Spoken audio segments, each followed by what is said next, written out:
নমস্কার বন্ধুরা, আরএস গল্পকথায় আপনাদের সবাইকে স্বাগত। আশা করি আপনারা সবাই সুস্থ আছেন। বন্ধুরা, আপনারা শুনছিলেন শ্রী বিভূতিভূষণ বন্দ্যোপাধ্যায়ের লেখা বিখ্যাত উপন্যাস অপরাজিত, আজকের 14 পর্ব।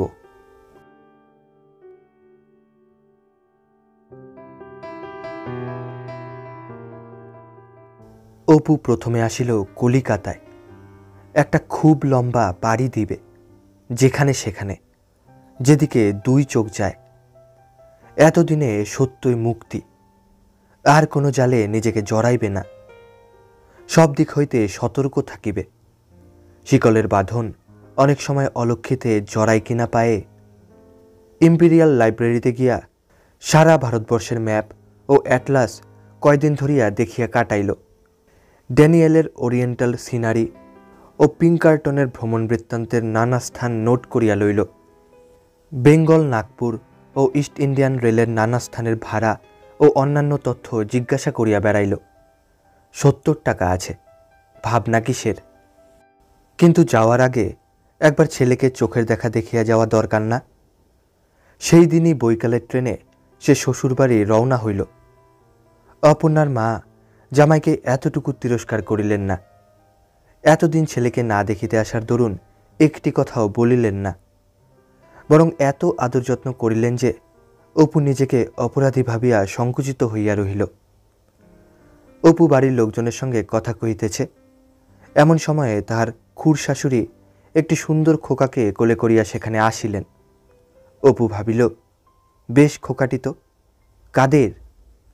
খুড় শাশুড়ি বলিলেন, যাও তো খোকন, এবার তোমার আপনার লোকের কাছে।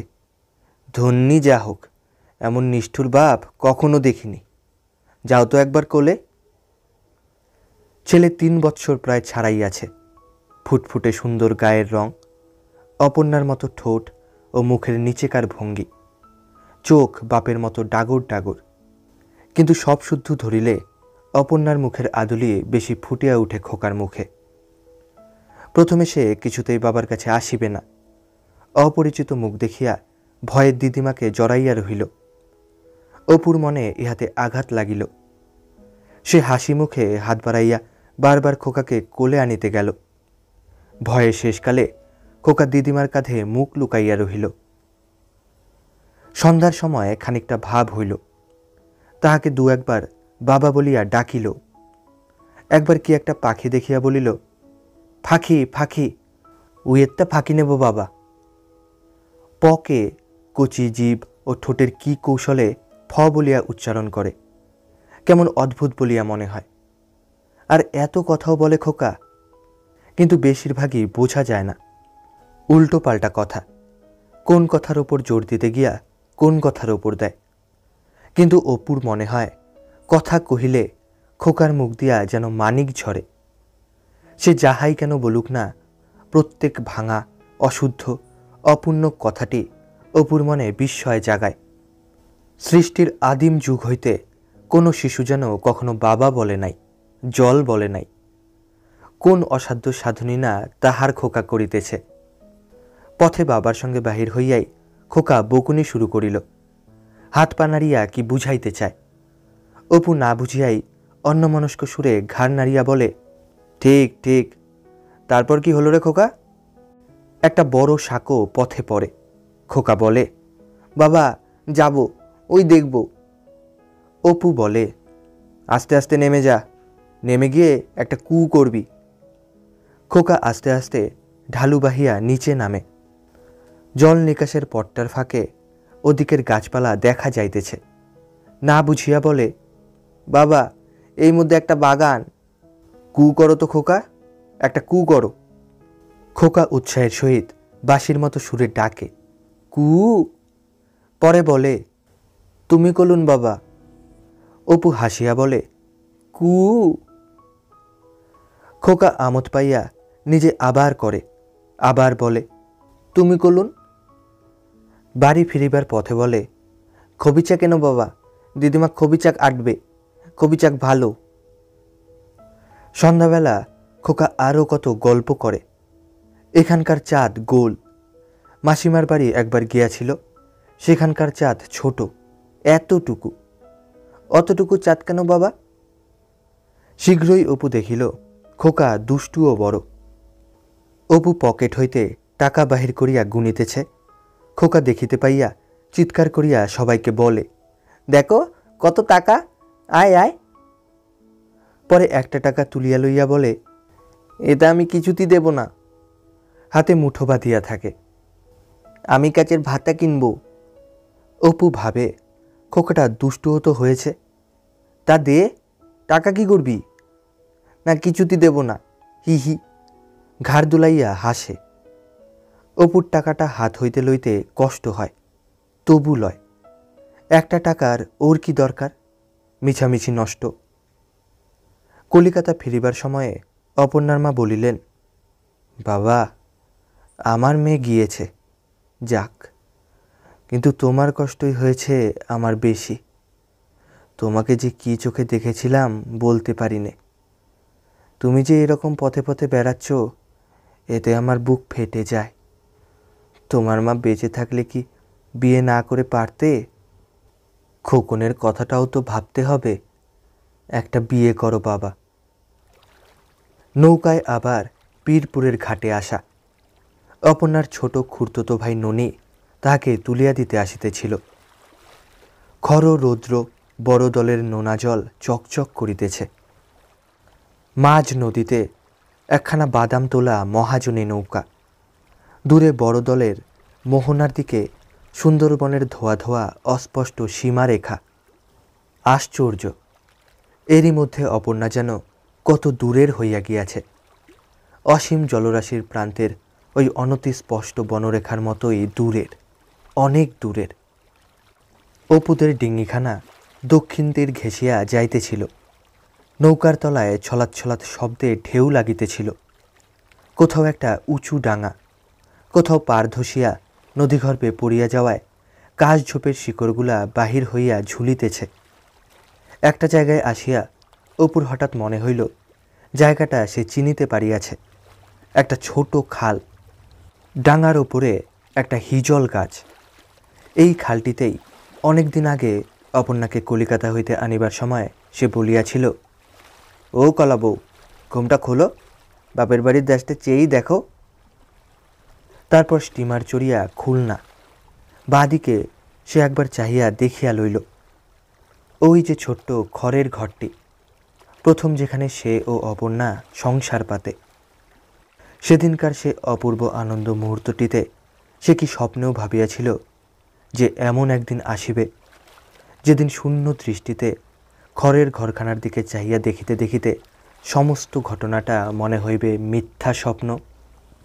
নির্নিমেষ উৎসুক অবাক চোখে সেদিকে চাহিয়া থাকিতে থাকিতে অপুর কেমন এক দূরদমনীয় ইচ্ছা হইতে লাগিল, একবার ঘরখানার মধ্যে যাইতে, সব দেখিতে। হয়তো অপর্ণার হাতের উনুনের মাটির ঝিকটা এখনও আছে, আর যেখানে বসিয়া সে অপর্ণার হাতের জল খাবার খাইয়াছিল। প্রথম যেখানটিতে অপর্ণার ট্রাঙ্ক হইতে আয়না চিরুনি বাহির করিয়া তাহার জন্য রাখিয়া দিয়াছিল। ট্রেনে উঠিয়া জানালার ধারে বসিয়া থাকে। স্টেশনের পর স্টেশন আসে ও চলিয়া যায়। অপু শুধুই ভাবে বড় দলের তীর, চাঁদা কাটার বন, ভাটার জল কলকল করিয়া নামিয়া যাইতেছে। একটি অসহায় ক্ষুদ্র শিশুর অবোধ হাসি। অন্ধকার রাত্রে বিকীর্ণ জলরাশির ওপারে কোথায় দাঁড়াইয়া অপর্ণা যেন সেই মনসা পোতার বাড়ির পুরাতন দিনগুলির মতো দুষ্টুমি ভরা চোখে হাসি মুখে বলিতেছে, আর কক্ষনো যাব না তোমার সঙ্গে, আর কক্ষনো না, দেখে নিও। ফাল্গুন মাস। কলিকাতায় সুন্দর দক্ষিণ হাওয়া বহিতেছে। সকালে একটু শীত। বোর্ডিংয়ের বারান্দাতে অপু বিছানা পাতিয়া শুইয়াছিল। খুব ভোরে ঘুম ভাঙিয়া বিছানায় শুইয়া শুইয়াই তাহার মনে হইল আজ আর স্কুল নাই, টিউশনি নাই, আর বেলা 10টায় নাকে মুখে গুজিয়া কোথাও ছুটিতে হইবে না। আজ সমস্ত সময়টা তাহার নিজের, তাহা লইয়া সে যাহা খুশি করিতে পারে। আজ সে মুক্ত, মুক্ত, মুক্ত। আর কাহাকেও গ্রাহ্য করে না সে। কথাটা ভাবিতেই সারা দেহ অপূর্ব উল্লাসে শিহরিয়া উঠিল। বাঁধন ছেঁড়া মুক্তির উল্লাস। বহুকাল পর স্বাধীনতার আস্বাদন আজ পাওয়া গেল। ওই আকাশের ক্রমবিলীয়মান নক্ষত্রটার মতোই আজ সে দূর পথের পথিক। অজানার উদ্দেশ্যে সে যাত্রার আরম্ভ হয়তো আজই হয়, কি কালই হয়। পুলকিত মনে বিছানা হইতে উঠিয়া নাপিত ডাকাইয়া কামাইল, ফর্সা কাপড় পরিল। পুরাতন শৌখিনতা আবার মাথা চাড়া দিয়া উঠার দরুন দর্জির দোকানে একটা মটকার পাঞ্জাবি তৈয়ারি করিতে দিয়াছিল। সেটা নিজে গিয়া লইয়া আসিল।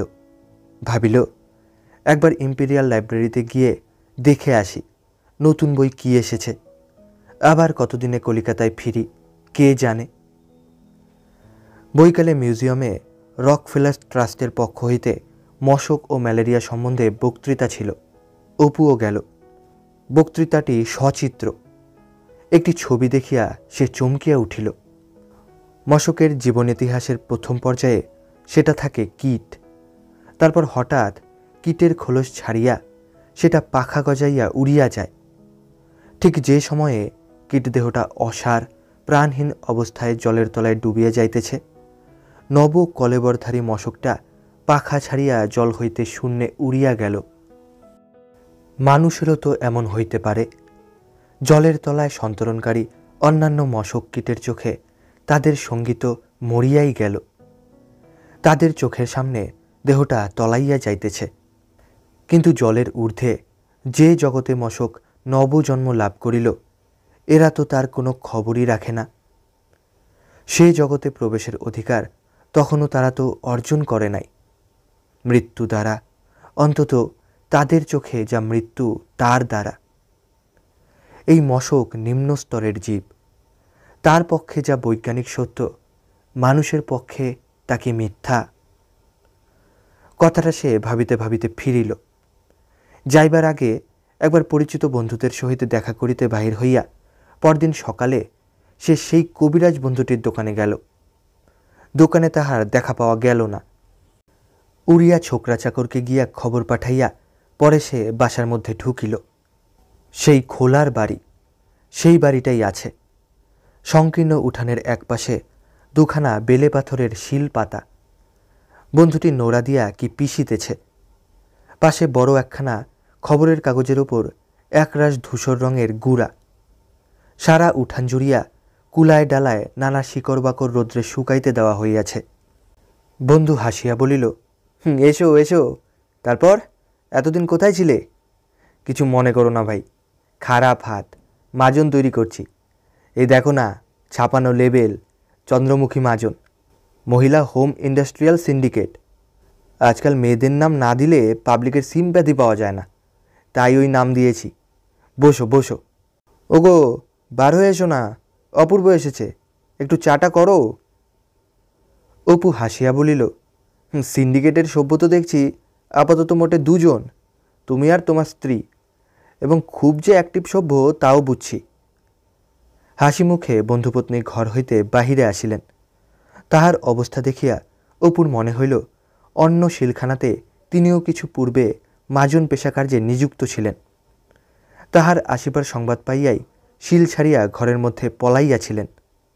হাত মুখের গুড়া ধুইয়া ফেলিয়া সভ্যভব্য হইয়া বাহির হইলেও মাথার এলোমেলো উড়ন্ত চুলে কপালের পাশের ঘামে সে কথা জানাইয়া দেয়। বন্ধু বলিল, কি করি বলো ভাই, দিনকাল যা পড়েছে, পাওনাদারের কাছে দুবেলা অপমান হচ্ছি।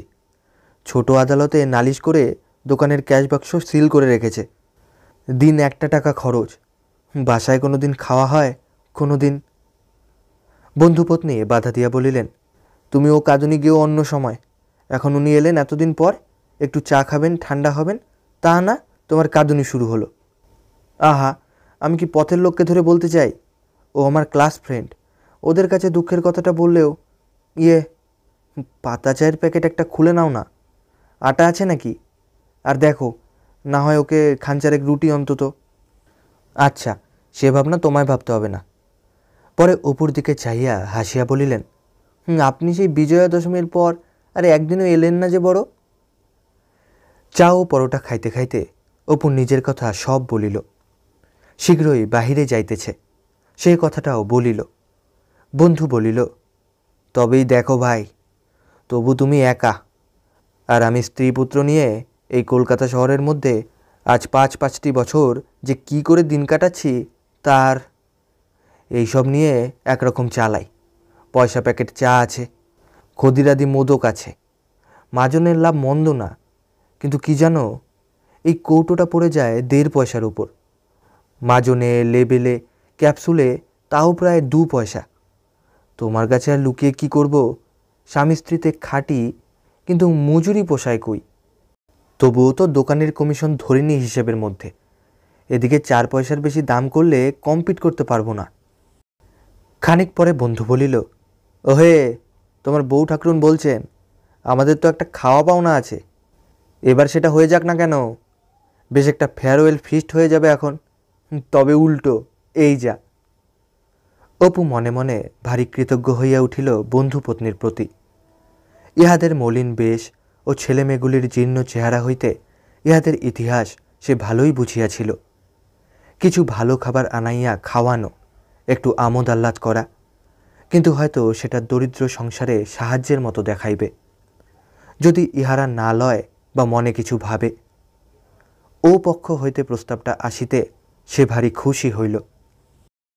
ভোজের আয়োজনে 6-7 টাকা ব্যয় করিয়া অপু বন্ধুর সঙ্গে ঘুরিয়া বাজার করিল। কই মাছ, গলদা চিংড়ি, ডিম, আলু, ছানা, দই, সন্দেশ। হয়তো খুব বড় ধরনের কিছু ভোজ নয়, কিন্তু বন্ধুপত্নীর আদরে হাসি মুখে তাহা এত মধুর হইয়া উঠিল, এমনকি এক সময়ে অপুর মনে হইল আসলে তাহাকে খাওয়ানোর জন্যই বন্ধুপত্নীর এ ছল। লোকে ইষ্টদেবতাকেও এত যত্ন করে না বোধহয়। পিছনে সব সময় বন্ধুর বউটি পাখা হাতে বসিয়া তাহাদের বাতাস করিতেছিলেন। অপু হাত উঠাইতেই হাসি মুখে বলিলেন, ও হবে না, আপনি আরেকটু ছানার ডালনা নিন। ও কি, মোচার চপ পাতে রাখলেন কার জন্যে? সে শুনব না। এই সময় একটি 15-16 বছরের ছেলে উঠানে আসিয়া দাঁড়াইল। বন্ধু বলিল, এসো এসো কুঞ্জ, এসো বাবা। এইটি আমার শালির ছেলে, বাগবাজারে থাকে। আমার সে ভাইরা ভাই মারা গেছে গত শ্রাবণ মাসে। পাটের প্রেসে কাজ করত। গঙ্গার ঘাটে রেল লাইন পেরিয়ে আসতে হয়, তা রোজই আসে। সেদিন একখানা মালগাড়ি দাঁড়িয়ে আছে, তা ভাবলে আবার অতখানি ঘুরে যাব। যেমন গাড়ির তলা দিয়ে গলে আসতে গিয়েছে, আর অমনি গাড়িখানা দিয়েছে ছেড়ে। তারপর চাকায় কেটে কুটে একেবারে আর কি। 2টি মেয়ে, আমার শালি আর এই ছেলেটি, একরকম করে বন্ধুবান্ধবের সাহায্যে চলছে। উপায় কি? তাই আজ ভালো খাওয়াটা আছে, কাল স্ত্রী বললে, যাও কুঞ্জুকে বলে এসো। ওরে বসে যা বাবা, থালা না থাকে পাতা একখানা পেতে, হাত মুখটা ধুয়ে আয় বাবা, এত দেরি করে ফেললি কেন? বেলা বেশি ছিল না। খাওয়া দাওয়ার পর গল্প করিতে করিতে অনেক রাত হইয়া গেল। অপু বলিল, আচ্ছা আজ উঠি ভাই, বেশ আনন্দ হলো আজ অনেক দিন পরে। বন্ধু বলিল, ওগো, অপূর্বকে আলোটা ধরে গলির মুখটা পার করে দাও তো, আমি আর উঠতে পারি নে। একটা ছোট্ট কেরোসিনের টেমি হাতে বউটি অপুর পিছনে পিছনে চলিল।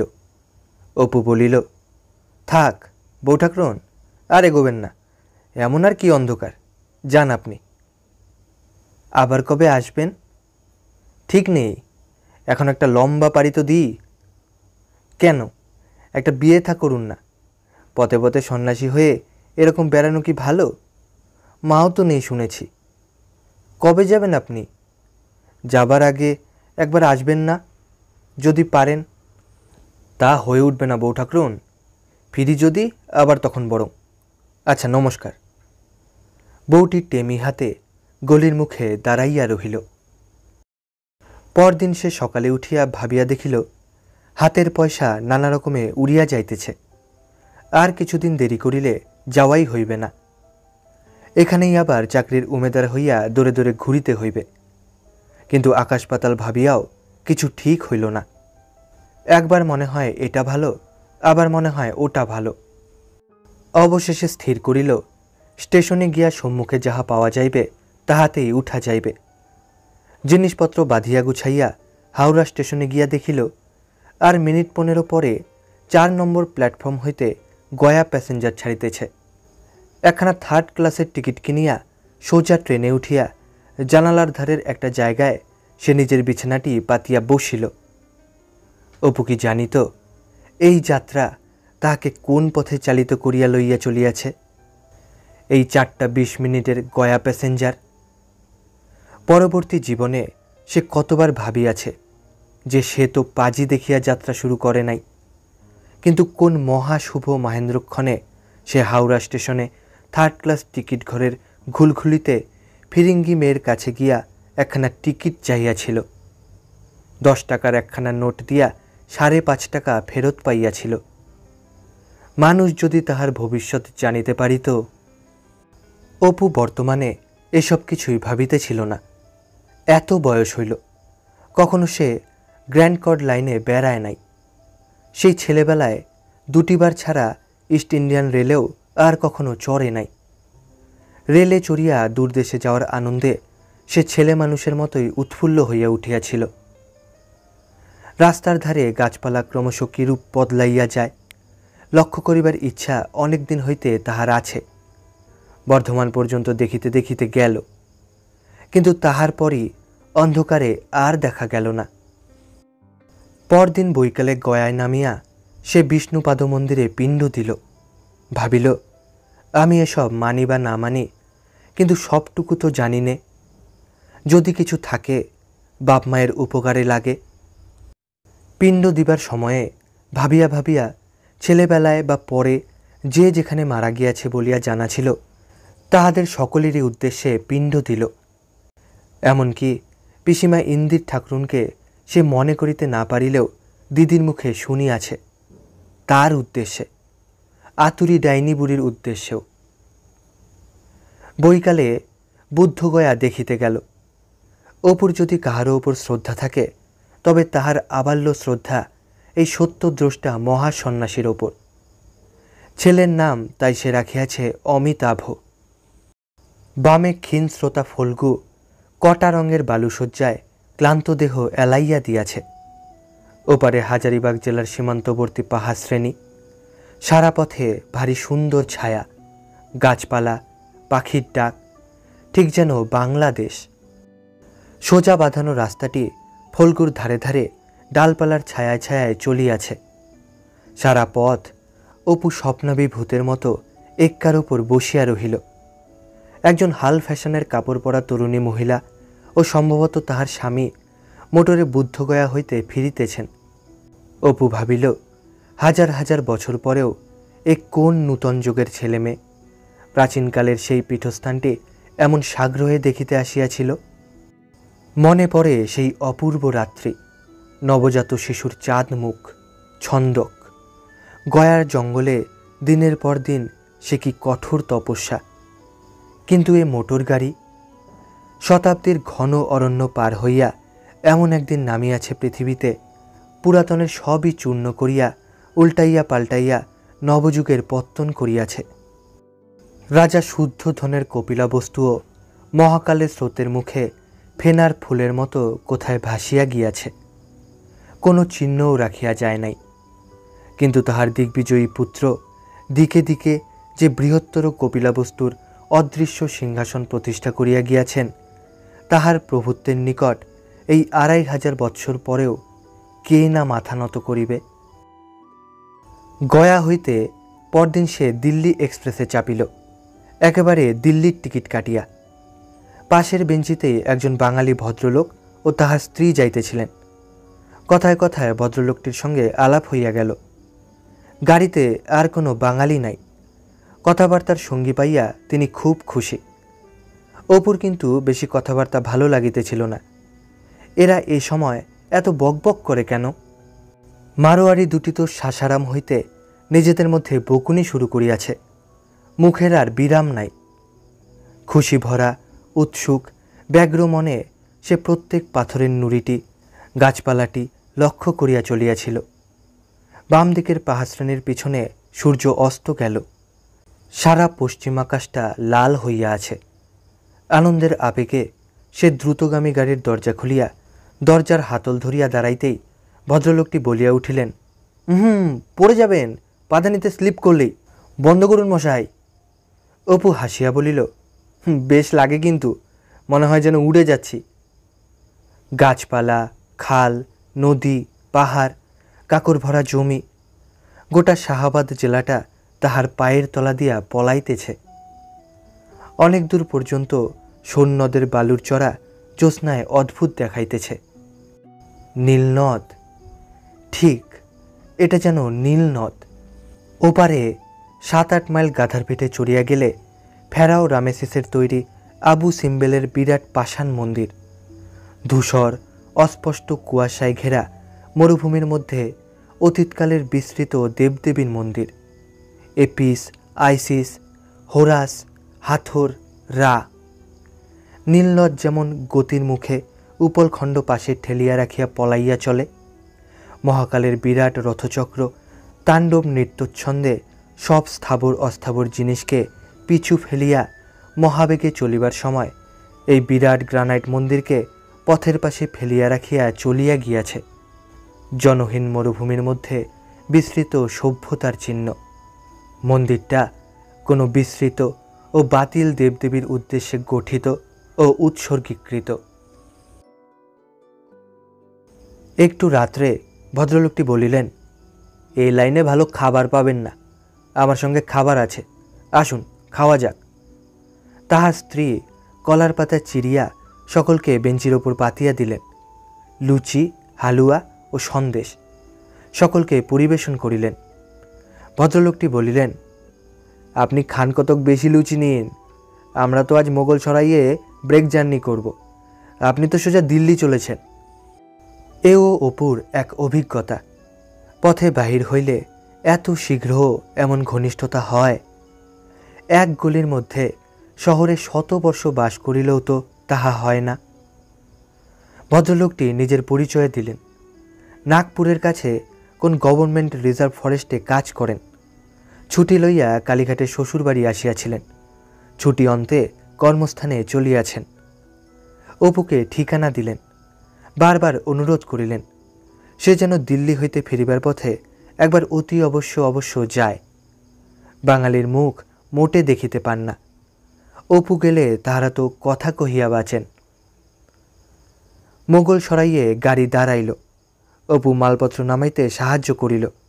হাসিয়া বলিল, আচ্ছা বউ ঠাকরুন, নমস্কার, শিগগিরই আপনাদের ওখানে উপদ্রব করছি কিন্তু। দিল্লিতে ট্রেন পৌঁছাইল রাত্রি 11:30টায়। গাজিয়াবাদ স্টেশন হইতে সে বাহিরের দিকে ঝুঁকিয়া চাহিয়া দেখিল, যে দিল্লিতে গাড়ি আসিতেছিল তাহা এস কপুর কোম্পানির দিল্লি নয়, লেজিসলেটিভ অ্যাসেম্বলির মেম্বারদের দিল্লি নয়, এশিয়াটিক পেট্রোলিয়ামের এজেন্টের দিল্লি নয়। সে দিল্লি সম্পূর্ণ ভিন্ন, বহুকালের বহু যুগের নরনারীদের।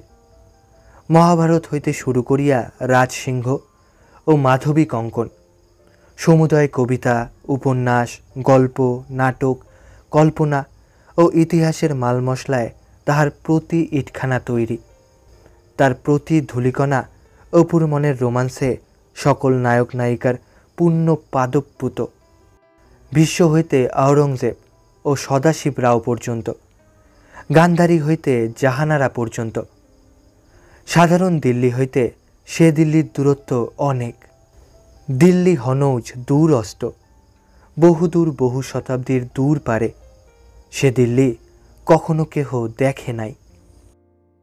আজ নয়, মনে হয় শৈশবে মায়ের মুখে মহাভারত শোনার দিন হইতে চিরের পুকুরের ধারের বাঁশবনের ছায়ায় কাঁচা শেওড়ার ডাল পাতিয়া রাজপুত জীবন সন্ধ্যা ও মহারাষ্ট্র জীবন প্রভাত পরিবার দিনগুলি হইতে সকল ইতিহাস, যাত্রা, থিয়েটার, কত গল্প, কত কবিতা, এই দিল্লি, আগ্রা, সমগ্র রাজপুতানা ও আর্যাবর্ত তাহার মনে একটি অতি অপরূপ, অভিনব, স্বপ্নময় আসন অধিকার করিয়া আছে। অন্য কাহারও মনে সেরকম আছে কিনা সেটা প্রশ্ন নয়, তাহার মনে আছে এইটাই বড় কথা। কিন্তু বাহিরে ঘন অন্ধকার, কিছু দেখা যায় না। অনেকক্ষণ চাহিয়া কেবল কতকগুলা সিগন্যালের বাতি ছাড়া আর কিছুই চোখে পড়ে না। একটা প্রকাণ্ড ইয়ার্ড কেবিন, লেখা আছে দিল্লি জংশন ইস্ট। একটা গ্যাসোলিনের ট্যাঙ্ক, তাহার পরই চারিদিকে আলোকিত প্ল্যাটফর্ম, প্রকাণ্ড দোতলা স্টেশন, সেই Pears soap, Keating's powder, Halls distemper, লিপটনের চা, আব্দুল আজিজ হাকিমের রোশনে সেকাত, উৎকৃষ্ট দাদের মলম। নিজের ছোট ক্যানভাসের সুটকেস ও ছোট বিছানাটা হাতে লইয়া অপু স্টেশনে নামিল। রাত অনেক, শহর সম্পূর্ণ অপরিচিত। জিজ্ঞাসা করিয়া জানিল ওয়েটিং রুম দোতলায়। রাত্রি সেখানে কাটানোই নিরাপদ মনে হইল। সকালে উঠিয়া জিনিসপত্র স্টেশনে জমা দিয়া সে বাহিরে আসিয়া দাঁড়াইল। অর্ধমাইলব্যাপী দীর্ঘ শোভাযাত্রা করিয়া সুসজ্জিত হস্তিপৃষ্ঠে সোনার হাওদায় কোনো শাহজাদি নগর ভ্রমণে বাহির হইয়াছেন কি? দুধারে আবেদনকারী ও ওমরাহ দল আভূমি তসলিম করিয়া অনুগ্রহ ভিক্ষার অপেক্ষায় করজোরে খাড়া আছে কি? নব আগন্তুক নরেন্দ্রনাথ পাতশা বেগমের কোন সরাইখানায় ধূমপানরত বৃদ্ধ পারস্যদেশীয় শেখের নিকট পথের কথা জিজ্ঞাসা করিয়াছিল? কিন্তু এ যে একেবারে কলিকাতার মতোই সব, এমনকি মণিলাল জুয়েলার্সের বিজ্ঞাপন পর্যন্ত। দুজন লোক কলিকাতা হইতে বেড়াতে আসিয়াছিল। টাঙা ভাড়া সস্তা পড়িবে বলিয়া তাহাকে তাহারা সঙ্গে লইবার প্রস্তাব করিল। কুতুবের পথে একজন বলিল, মশাই, আরও বার 2 দিল্লি এসেছি। কুতুবের মুরগির কাটলেট খাননি কখনো? না? আহ, সে যা জিনিস! চলুন 1 ডজন কাটলেট অর্ডার দিয়ে তবে উঠব কুতুব মিনারে। বাল্যকালে দেওয়ানপুরে পড়িবার সময় পুরানো দিল্লির কথা পড়িয়া তাহার কল্পনা করিতে গিয়া বারবার স্কুলের পাশের একটা পুরাতন ইট খোলার ছবি অপুর মনে উদয় হইত। আজ অপু দেখিল পুরাতন দিল্লি বাল্যের সে ইটের পাজাটা নয়। কুতুব মিনার নতুন দিল্লি শহর হইতে যে এত দূরে তাহা সে ভাবে নাই। তদুপরি সে দেখিয়া বিস্মিত হইল। এই দীর্ঘ পথের দুধারে মরুভূমির মতো অনুর্বর কাটা গাছ ও ফণিমনসার ঝোপে ভরা রৌদ্রদগ্ধ প্রান্তরের এখানে ওখানে সর্বত্র ভাঙা বাড়ি, মিনার, মসজিদ, কবর, খিলান, দেওয়াল। 7টা প্রাচীন মৃত রাজধানীর মুখ কঙ্কাল পথের দুধারে উঁচু নিচু জমিতে বাবলা গাছ ও ক্যাকটাস গাছের ঝোপঝাপের আড়ালে ঋত গৌরব নিস্তব্ধতায় আত্মগোপন করিয়া আছে। পৃথ্বীরায় পিথৌরার দিল্লি, লালকোট, দাসবংশের দিল্লি, তোগলকদের দিল্লি, আলাউদ্দিন খিলজির দিল্লি, সিরি ও জাহাপনা, মোগলদের দিল্লি। অপু জীবনে এরকম দৃশ্য দেখে নাই, কখনো কল্পনাও করে নাই। সে অবাক হইল, অভিভূত হইল, নীরব হইয়া গেল। গাইডবুক উল্টাইতে ভুলিয়া গেল, ম্যাপের নম্বর মিলাইয়া দেখিতে ভুলিয়া গেল। মহাকালের এই বিরাট শোভাযাত্রা একটার পর একটা বায়োস্কোপের ছবির মতো চলিয়া যাইবার দৃশ্যে সে যেন সম্বিতহারা হইয়া পড়িল। আরও বিশেষ হইল এই জন্য যে মন তাহার নবীন আছে, কখনো কিছু দেখে নাই, চিরকাল আস্তাকুরের আবর্জনায় কাটাইয়াছে, অথচ মন হইয়া উঠিয়াছে সর্বগ্রাসী ভুভুক্ষু।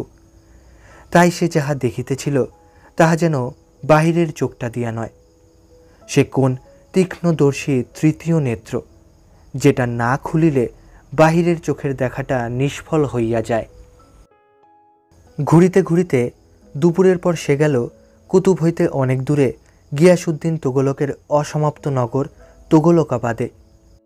গ্রীষ্ম দুপুরের খররৌদ্রে তখন চারিধারের ঊষরভূমি আগুনরাঙা হইয়া উঠিয়াছে। দূর হইতে তোগলকাবাদ দেখিয়া মনে হইল যেন কোন দৈত্যের হাতে গাঁথা এক বিরাট পাষাণ দুর্গ। তৃণবিরল ঊষর ভূমি, পত্রহীন বাবলা ও কণ্টকময় ক্যাকটাসের পটভূমিতে খররৌদ্রে সে যেন এক বর্বর অসুর বীর্য সুউচ্চ পাষাণ দুর্গ প্রাচীর হইতে সিন্ধু, কাথিয়াবার, মালব, পাঞ্জাব সারা আর্যাবর্তকে ভ্রুকুটি করিয়া দাঁড়াইয়া আছে। কোথাও সূক্ষ্ম কারুকার্যের প্রচেষ্টা নাই বটে, নিষ্ঠুর বটে, রুক্ষ বটে, কিন্তু সবটা মিলিয়া এমন বিশালতার সৌন্দর্য পৌরুষের সৌন্দর্য, বর্বরতার সৌন্দর্য যা মনকে ভীষণভাবে আকৃষ্ট করে, হৃদয়কে বজ্র মুষ্টিতে আঁকড়াইয়া ধরে। সব আছে, কিন্তু দেহে প্রাণ নাই। চারিধারে ধ্বংসস্তূপ, কাটা গাছ, বিশৃঙ্খলতা, বড় বড় পাথর গড়াইয়া উঠিবার পথ বুঝাইয়া রাখিয়াছে, মৃত মুখের ভ্রুকুটি মাত্র। সাধু নিজামুদ্দিনের অভিশাপ মনে পড়িল, ইয়ে বাসে গুজর, ইয়ে রাহে গুজর। পৃথ্বীরায়ের দুর্গের চবুতরার ওপর যখন সে দাঁড়াইয়া, হিহি, কি মুশকিল, কি অদ্ভুতভাবে নিশ্চিন্দিপুরের সেই বনের ধারের ছিঁড়ে পুকুরটা এ দুর্গের সঙ্গে জড়িত হইয়া আছে। বাল্যে তাহারি ধারের শেওড়া বনে বসিয়া জীবন প্রভাত পড়িতে পড়িতে কতবার কল্পনা করিত, পৃথ্বীরায়ের দুর্গ ছিঁড়ে পুকুরের উঁচু ওদিকের পাটটার মতো বুঝি। এখনও ছবিটা দেখিতে পাইতেছে, কতকগুলি গুগলি শামুক, ওপারের বাঁশঝাড়।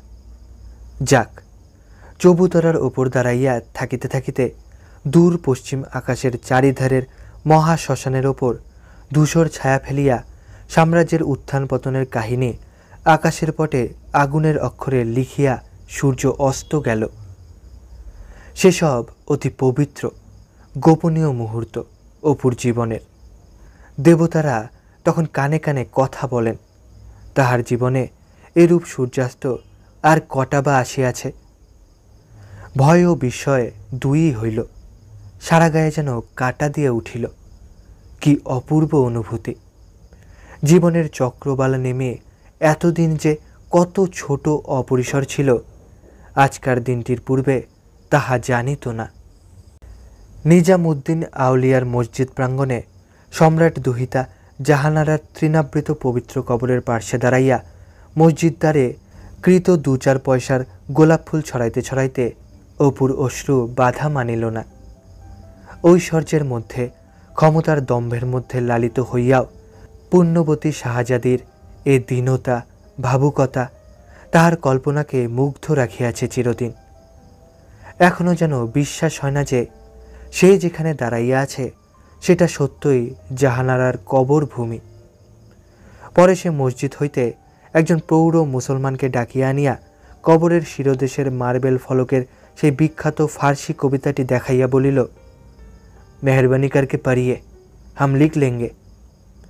প্রৌঢ়টি কিঞ্চিত বকশিসের লোভে খামখেয়ালি বাঙালি বাবুটিকে খুশি করার জন্য জোরে জোরে পড়িল, বেজুজ গাহে কসনা পশদ মজার এমারা, কি করপ্পস ই ঘরিবান হামিন মেঘা বস অস্ত। পরে সে কবি আমির খসরুর কবরের ওপরও ফুল ছড়াইল। পরদিন বৈকালে শাহজাহানের লাল পাথরের কিল্লা দেখিতে গিয়া অপরাহ্নের ধূসর ছায়ায় দেওয়ানি খাসের পাশের খোলা ছাদে একখানা পাথরের বেঞ্চিতে বহুক্ষণ বসিয়া রহিল। মনে হইল এসব স্থানের জীবনধারার কাহিনী কেহ লিখিতে পারে নাই। গল্পে, উপন্যাসে, নাটকে, কবিতায় যাহা পড়িয়াছে সে সবটাই কল্পনা, বাস্তবের সঙ্গে তাহার কোনো সম্পর্ক নাই। সে জেব উন্নিশা, সে উদিপুরী বেগম, সে মুমতাজ মহল, সে জাহানারা, আবাল্য যাহাদের সঙ্গে পরিচয়, সবগুলি কল্পনা সৃষ্ট প্রাণী। বাস্তব জগতের মুমতাজ বেগম, উদিপুরী, জেব উন্নিশা হইতে সম্পূর্ণ পৃথক। কে জানে এখানকার সেসব রহস্যভরা ইতিহাস? মুখ যমুনা তাহার সাক্ষী আছে, গৃহভিত্তির প্রতি পাষাণখণ্ড তাহার সাক্ষী আছে, কিন্তু তাহারা তো কথা বলিতে পারে না। 3 দিন পর সে বৈকালের দিকে কাটনি লাইনের একটা ছোট্ট স্টেশনে নিজের বিছানা ও সুটকেসটা লইয়া নামিয়া পড়িল। হাতে পয়সা বেশি ছিল না বলিয়া প্যাসেঞ্জার ট্রেনে এলাহাবাদ আসিতে বাধ্য হয়, তাই এত দেরি। কয়দিন স্নান নাই, চুল রুক্ষ, উস্কো খুস্কো, জোর পশ্চিমা বাতাসে ঠোঁট শুকাইয়া গিয়াছে। ট্রেন ছাড়িয়া চলিয়া গেল। ক্ষুদ্র স্টেশন, সম্মুখে একটা ছোট্ট পাহাড়, দোকান বাজারও চোখে পড়িল না। স্টেশনের বাহিরের বাঁধানো চাতালে একটু নির্জন স্থানে সে বিছানার বান্ডিলটা খুলিয়া পাতিল। কিছুই ঠিক নাই, কোথায় যাইবে, কোথায় শুইবে, মনে এক অপূর্ব অজানা আনন্দ। শতরঞ্জির ওপর বসিয়া সে খাতা খুলিয়া খানিকটা লিখিল। পরে একটা সিগারেট খাইয়া সুটকেসটা ঠেস দিয়া চুপচাপ বসিয়া রহিল। টোকা মাথায় একজন গোর যুবককে কাঁচা শালপাতার পাইপ খাইতে খাইতে কৌতূহলী চোখের কাছে আসিয়া দাঁড়াইতে দেখিয়া অপু বলিল, ও মেরে আসে কেতা দূর হোগা। প্রথমবার লোকটা কথা বুঝিল না। দ্বিতীয়বারে ভাঙা হিন্দিতে বলিল, 30 মিল। 30 মাইল রাস্তা, এখন সে যায় কিসে? মহা মুশকিল। জিজ্ঞাসা করিয়া জানিল 30 মাইল পথের দুধারে শুধু বন আর পাহাড়। কথাটা শুনিয়া অপুর ভারী আনন্দ হইল। বন?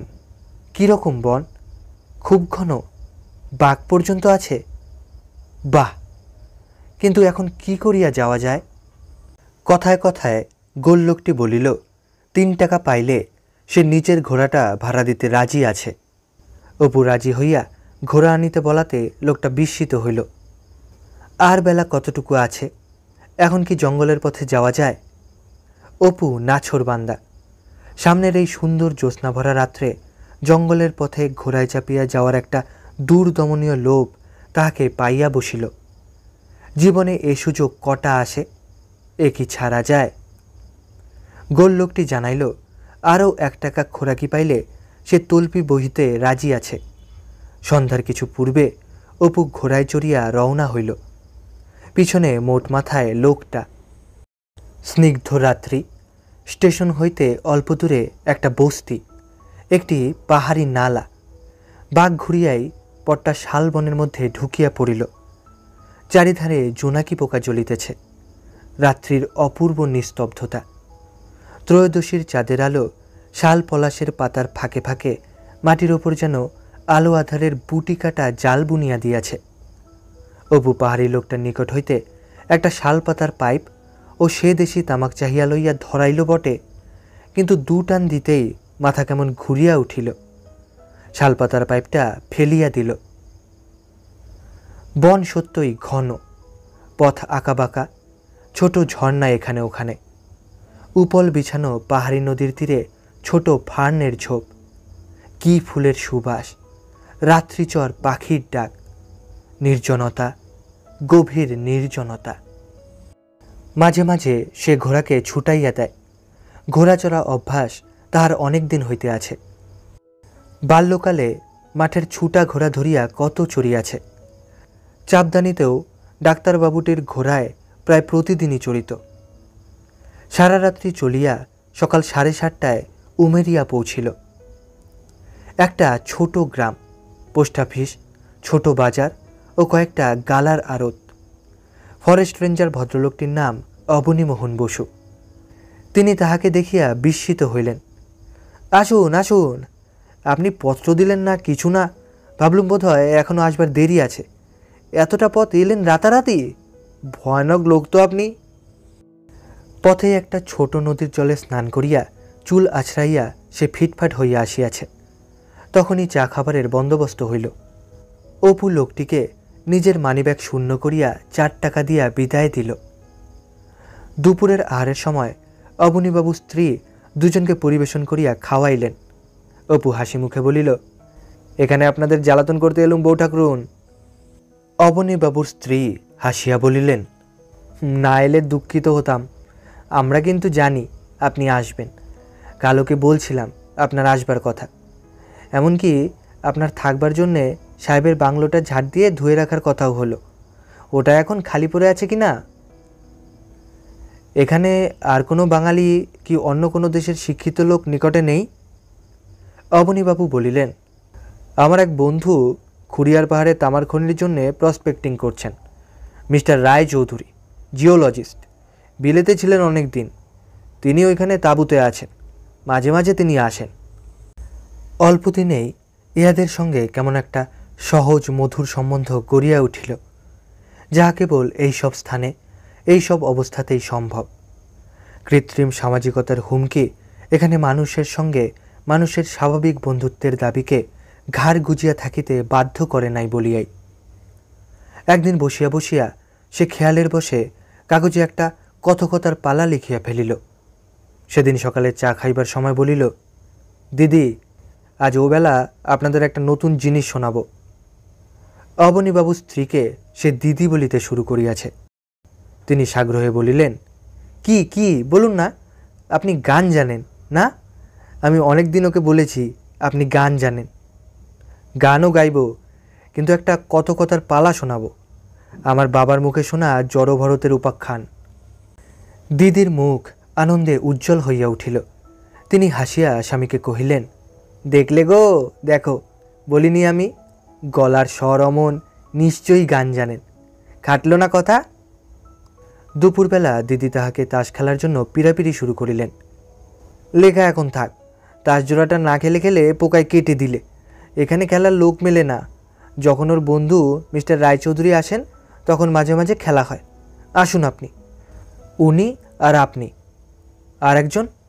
আর কোথায়, আমি আর আপনি বসব। উনি একা দুহাত নিয়ে খেলবেন। জ্যোৎস্না রাত্রে বাংলোর বারান্দাতে সে কথকতা আরম্ভ করিল। জড়ভরতের বাল্যজীবনের করুণ কাহিনী নিজেরই শৈশব স্মৃতির ছায়াপাতে সত্য ও পুত হইয়া ওঠে। কাশীর দশাশ্বমেধ ঘাটে বাবার গলার স্বর কেমন করিয়া অলক্ষিতে তাহার গলায় আসে। শালবনের পত্র মর্মরে নৈশ পাখির গানের মধ্যে রাজর্ষি ভরতের সরল বৈরাগ্য ও নিষ্প্রিয় আনন্দ যেন প্রতি সুরমূর্ছনাকে একটি অতি পবিত্র মহিমাময় রূপ দিয়া দিল। কত কথা থামিলে সকলেই চুপ করিয়া রহিল। অপু খানিকটা পর হাসিয়া বলিল, কেমন লাগলো? অবনীবাবু একটু ধর্মপ্রাণ লোক, তাহার খুবই ভালো লাগিয়াছে। কত কথা দু একবার শুনিয়াছেন বটে, কিন্তু এ কি জিনিস, ইহার কাছে সেসব লাগে না। কিন্তু সকলের যে মুগ্ধ হইলেন অবনীবাবুর স্ত্রী। জ্যোৎস্নার আলোতে তাহার চোখে ও কপালে অশ্রু চিকচিক করিতেছিল। অনেকক্ষণ তিনি কোনো কথা বলিলেন না। স্বদেশ হইতে দূরে এই নিঃসন্তান দম্পতির জীবনযাত্রা এখানে একেবারে বৈচিত্র্যহীন। বহুদিন এমন আনন্দ তাহাদের কেহ দেয় নাই। দিন দুই পরে অবনীবাবুর বন্ধু মিস্টার রায়চৌধুরী আসিলেন। ভারী মন খোলা ও অমায়িক ধরনের লোক, বয়স 40-এর কাছাকাছি, কানের পাশে চুলে পাক ধরিয়াছে, বলিষ্ঠ গঠন ও সুপুরুষ। একটু অতিরিক্ত মাত্রায় মদ খান। জব্বলপুর হইতে হুইস্কি আনাইয়াছেন কিরূপ কষ্ট স্বীকার করিয়া খানিকক্ষণ তাহার বর্ণনা করিলেন। অবনীবাবুও যে মদ খান অপু তাহা ইতিপূর্বে জানিত না। মিস্টার রায়চৌধুরী অপুকে বলিলেন, আপনার গুণের কথা সব শুনলাম অপূর্ববাবু। সে আপনাকে দেখেই আমার মনে হয়েছে। আপনার চোখ দেখলে যে কোনো লোক আপনাকে ভাবুক বলবে। তবে কি জানেন, আমরা হয়ে পড়েছি ম্যাটার অফ ফ্যাক্ট। আজ আপনাকে আরেকবার কথা করতে হবে, ছাড় চিনে আজ। কথাবার্তায়, গানে, হাসি খুশিতে সেদিন প্রায় সারা রাত কাটিল। মিস্টার রায়চৌধুরী চলিয়া যাইবার দিন তিনেক পরে একজন চাপরাশি তাহার নিকট হইতে অপুর নামে একখানা চিঠি আনিল। তাহার ওখানে একটা ড্রিলিং তাঁবুর তত্ত্বাবধানের জন্য একজন লোক দরকার। অপূর্ববাবু কি আসিতে রাজি আছেন? আপাতত মাসে 50 টাকা ও বাসস্থান। অপুর নিকট ইহা একেবারে অপ্রত্যাশিত। ভাবিয়া দেখিল হাতে আনা 10 পয়সা মাত্র অবশিষ্ট আছে।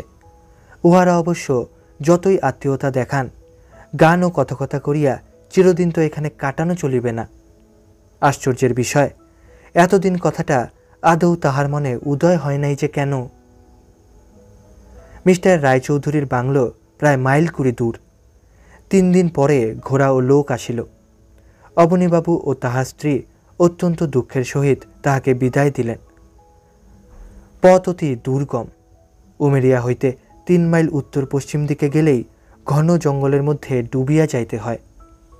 2-3টা ছোট ছোট পাহাড়ি নদী, আবার ছোট ছোট ফার্ন ঝোপ, ঝর্ণা। একটার জলে অপু মুখ ধুইয়া দেখিল জলে গন্ধকের গন্ধ। পাহাড়িয়া করবি ফুটিয়া আছে। বাতাস নবীন মাদকতায় ভরা, খুব স্নিগ্ধ, এমনকি যেন একটু গা শিরশির করে। এই চৈত্র মাসেও। সন্ধ্যার পূর্বে সে গন্তব্যস্থানে পৌঁছাইয়া গেল। খনির কার্যকারিতা ও লাভালাভের বিষয় এখনও পরীক্ষাধীন। মাত্র খানচার পা চওড়া খড়ের ঘর, 2টা বড় বড় তাঁবু, কুলিদের থাকিবার ঘর, একটা অফিস ঘর, সব শুদ্ধ 8-10 বিঘা জমির ওপর সব। চারিধার ঘেরিয়া বন, দুর্গম অরণ্য, পিছনে পাহাড়, আবার পাহাড়। মিস্টার রায়চৌধুরী বলিলেন, খুব সাহস আছে আপনার, তা আমি বুঝেছি যখন শুনলাম আপনি রাত্রে ঘোড়ায় চড়ে উমেরিয়া এসেছিলেন। ও পথে রাত্রে এ দেশের লোকও যেতে সাহস পায় না। অপুর এক সম্পূর্ণ নতুন জীবন শুরু হইল এই দিনটি হইতে। এমন এক জীবন যাহা সে চিরকাল ভালোবাসিয়াছে, যাহার স্বপ্ন দেখিয়া আসিয়াছে, কিন্তু কোনোদিন যে হাতের মুঠায় নাগাল পাওয়া যাইবে তাহা ভাবে নাই।